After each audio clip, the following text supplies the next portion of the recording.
এটা কে মারছে? জানি না তো, তোরা দেখছো কে মারছে? উপর থেকে পড়ছে মনে হয়। কি সমস্যাটা কি?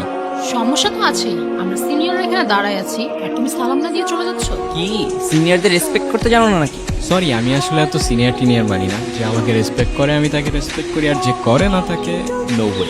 ও দেখি বেয়াদবি করতেছে আবার। এই কান ধরে উঠবাস করো 100 বার। কেন করবো? আমি বলছি তাই।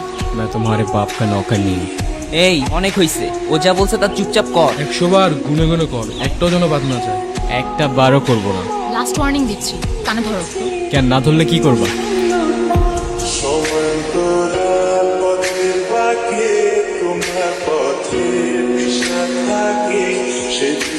ওই প্রফেসর আসতেছে, পালা পালা।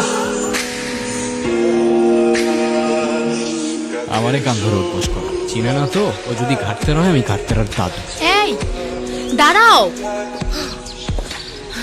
তুমি আবার আসছো? আরে আমার ব্যাগ তোমার কাছে। তাই তো বলি, এত হালকা হালকা লাগতেছে কেন? ব্যাগও খালি, ব্যাগের মালিকের মাথাও খালি। এত বেশি কথা বলো কেন? জুনিয়র আছে, জুনিয়রের মতো থাকো। ওই কিসের জুনিয়র? ফাইনাল ইয়ারে আমি, কয়েকদিন আগে ইউনিভার্সিটিতে ট্রান্সফার হয়েছি। এত বক বক করতেছো, তুমি কোন ইয়ারে? আমিও তো ফাইনাল ইয়ার। তো জুনিয়র আমি? তো আগে বলবা না? আমি কেন বলবো? ঠেকা পড়ছে আমার। এত তেরা তেরা কথা বলো কেন? আমি এমনিই কথা বলি। আচ্ছা আমি তাহলে আসি। যাও, না করছে কে?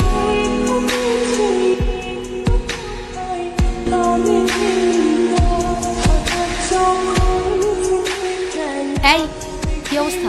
এই তো ভালো। কোথায় যাচ্ছ? ভার্সিটি। আর কই যাব? আরে যে লাভ নেই, আজকে কোনো ক্লাস হবে না। তার থেকে বেটার চল তোমাকে সবার সাথে পরিচয় করে। কি রে, ওরে কোত্থেকে ধরে আনছিস?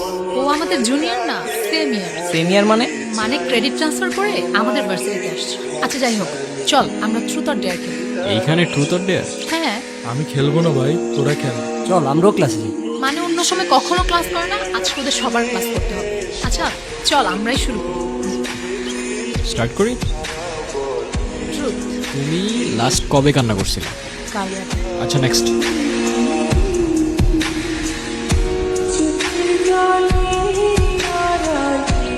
ট্রুথ। আচ্ছা তোমার কি আমাদের ভার্সিটিতে এসে কোনো মেয়েকে পছন্দ হয়েছে? না। ট্রুথ। তোমার ডেয়ারটা হচ্ছে তুমি তোমার মাকে ফোন দিবা আর বলবা, মা আমি তোমাকে খুব ভালো। কি হলো বুঝলাম না। তুই থাক, আমি আসতেছি। কি হলো আসলা যে? এমনি ভাল লাগতেছিল না আমার। মন খারাপ তোমার? না। তাহলে কাঁদতেছো যে? ওই কাঁদতেছি। আমি কি বাচ্চা নাকি যে কাঁদবো? আচ্ছা চলো তোমাকে তাহলে আমার একটা সিক্রেট জানাই। আমি যখনই আমার বাবাকে মিস করি তখনই বাবার সাথে কথা বলি। ওই যে ওইখানটায় থাকে আমার বাবা। তোমার মায়ের উপর তোমার অভিমান থাকাটা স্বাভাবিক, কিন্তু আমি এইটুকু বলতে পারি তোমার মা তোমাকে অনেক ভালোবাসে। বিশ্বাস না হয় তোমার মার সাথে একবার কথা বলি, আমার যা বলার আছে আজকে সব বলে ফেলবে। মা, তুমি তো আমার সাথে কথা বলার সময়ই পাও না। কেমন আছো মা?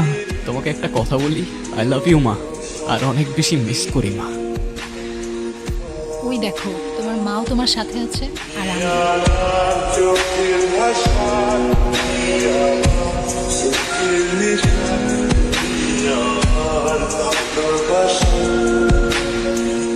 এর পরের দিনগুলি ছিল আমার লাইফের বেস্ট মোমেন্ট। প্রত্যেক দিনের রুটিন, সকালে ফ্রেন্ডদের সাথে আড্ডা, তারপর সন্ধ্যা পর্যন্ত মিষ্টির সাথে কত কি টপিক নিয়ে হাজারটা গল্প। দিন ফুরোতো কিন্তু আমাদের গল্প ফুরোতো না। সময়গুলো অনেক তাড়াতাড়ি চলে যাচ্ছে তাই না? একটা কথা কি জানো, ঠিক ভালো সময়ের পরপরই খারাপ সময়গুলো চলে আসে। আমার ভয় দেখাও না প্লিজ। লাইফের এতগুলা খারাপ সময়ের পর এতটুকু ভালো সময় তো ডিজার্ভ করি অ্যাটলিস্ট। এটার মধ্যে আমি আমার সব সিক্রেটস রেকর্ড করে রাখি। কি সিক্রেটস? তোমাকে আমার সবগুলো সিক্রেট অন্য একদিন শোনাবো। অন্যদিন কেন? আজকেই বলো। আমার দুটো ইচ্ছে আছে, তুমি পূরণ করে দিবা? কি ইচ্ছা বলো? আজকে না, আরেকদিন বলবো না। আমি যাই, আমার ভালো লাগতেছে না। কিরে কি অবস্থা? এই তো তোর। চলে। আচ্ছা মিষ্টি কইরে? ও তো আজকে আসে নাই। আসে নাই কেন? জানি না তো।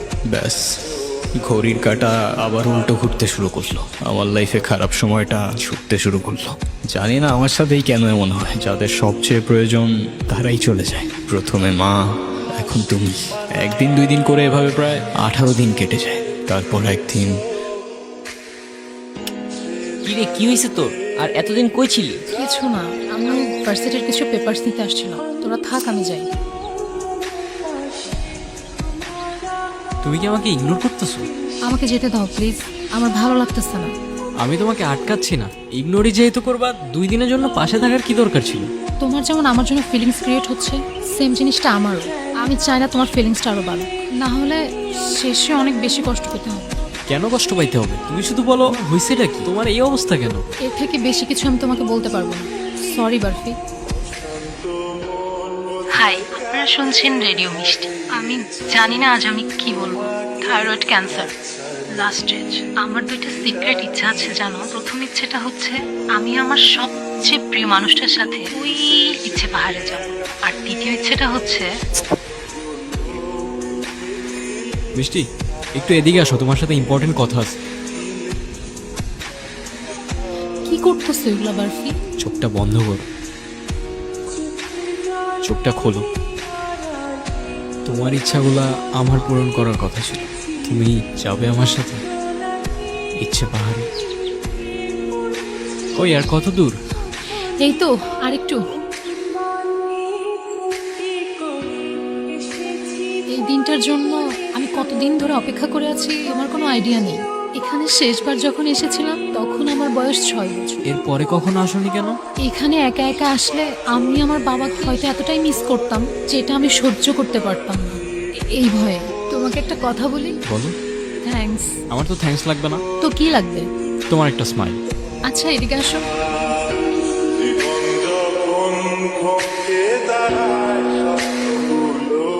আচ্ছা বারফি, তুমি তো আমার প্রথম ইচ্ছেটা পূরণ করবে, দ্বিতীয় ইচ্ছেটা পূরণ করবে না? আরে আর বইলো না, যেই দ্বিতীয় ইচ্ছাটা শুনতে যাব ব্যাটারি শেষ। তুমি বলো, এখনই বলো তোমার দ্বিতীয় ইচ্ছা, আমি এখনই পূরণ করে দিচ্ছি।